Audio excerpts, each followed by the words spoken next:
Ng confidential fund, lumabas na po yung COA year-end report at napakalinaw po, no? Pinature pa po to, pilit pong pinipiga ng Philippine Star. Kunwari, may anomalya, pero binasa ko po yung article ng Philippine Star sa kasawiang palad, no? Yung pong hinihintay nila, matagal na nila hinihintay, buhat po na nagsimula sila sa COA. Yan, yung sinabi po nila yan na sana yung COA imbestigahan, naglabas na po na year-end report. Sa kasawiang palad ng mga detractors ni BP Sara, wala pong nakitang anomalya ang COA. Ulitin ko po, walang nakitang anomalya ang COA sa confidential fund ng Office of the Vice President. Kawa po itong mga, again, no, mga BBM and Tambaloslos supporters, naglabas po sila at galit na galit. Mas mataas pa raw po yung biyahe ni mas marami pa raw yung biyahe ni Pangulong Duterte kaysa kay Pangulong Bongbong Marcos noong first 18 months. Ano po ang epekto nito? Meron po ba tong katotoran? COA. Ito po ang pamagat ng Philippine Star. 'Di ba? Masyado silang no? Philippine Star makatambalos-los po to. Year-ender COA exposes Duterte predilection for confidential fund. No? Gumamit talaga sila ng hindi naiintindihan na salita para magmukhang may anomalya. So binasa po natin, no? Ang sinasabi pong predilection diyan ay yung mahilig, parang gano'n, no? Ang mga Duterte ay mahilig sa confidential fund. Yun lang po. Ngayon, ang hinahanap ko, ano yung report ng COA na nagsasabi na may anomalya yung confidential fund. 'Di ba? Yun yung gusto natin eh.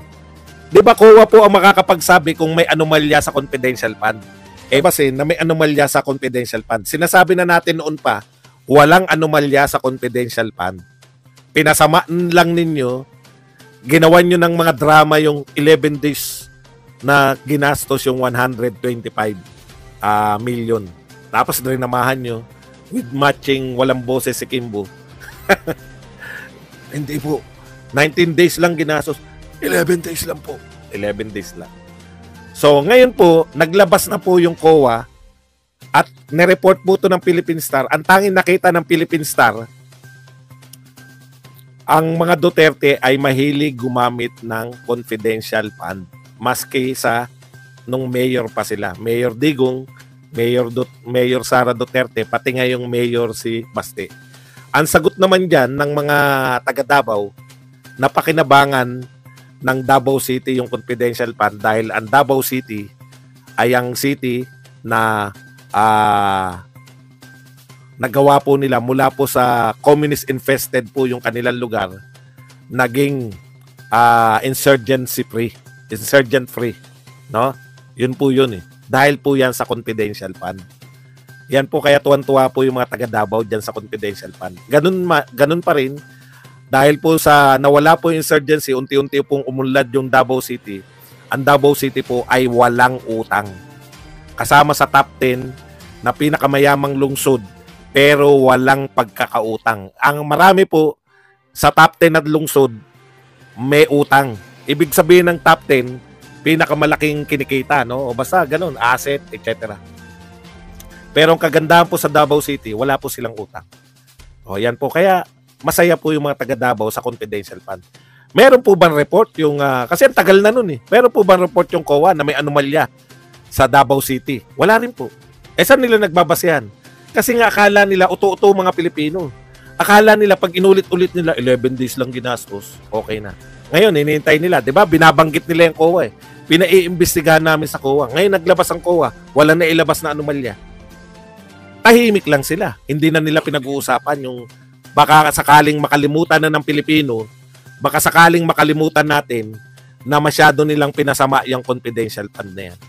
Wala pong sinabing anomalya ang COA. Yun po yun. Kasi labas naman yun eh. Sila pa bang mga dyaryo, may pagkakaila nila yan? Wala po. Pati po tong headline na to para pagmukhain lang. Parang headline lang yan ng 11 days ginastos. Miski naman yung 11 days, matagal na natin pinapalit naman pong anomalya dyan sa paggamit na yan. Kung susuriin pa nga natin, pwede natin ibalik sa kanila yan. Bakit 11 days nyo na lang bago binigay ninyo? 11 days na lang natitira. Ang tagal nang hiningi sa inyo yan. Di ba?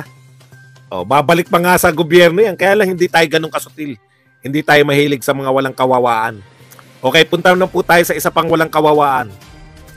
Ito po, binabanatan po nila ngayon. Di ba? Binabanatan po natin yung paglalakbay ni BP. Actually, hindi natin binabanatan yung paglalakbay. Ako nga, tagapagtanggol ako niyan. Sabi ko nga, sige, maglakbay. Basta meron na iuwi. Pinagmalaki nila yung naiuwi, di ba? 4 trillion. Pero ito ay pledges. Ngayon, ito, nilabas nila, ito po anak ng pating. Kita nyo po, walang tao. Sa lahat po ng mga naglalabas ngayon sa Twitter o sa X, wala pong pangalang tao. Dati po nakikipagbabagan tayo sa Twitter. Sila Kakanan din, mga tao po, no? Sila JC Punong Bayan, sila Haiderian. Kung panahon ng dilawang kalaban natin, eto sila Father Nongnong, Father Nosy, at iba pa. Mga tao po ang pangalan. Eto, tignan nyo na naman, anak ng pating, Marcos. Yung isa, Marcos Makapili.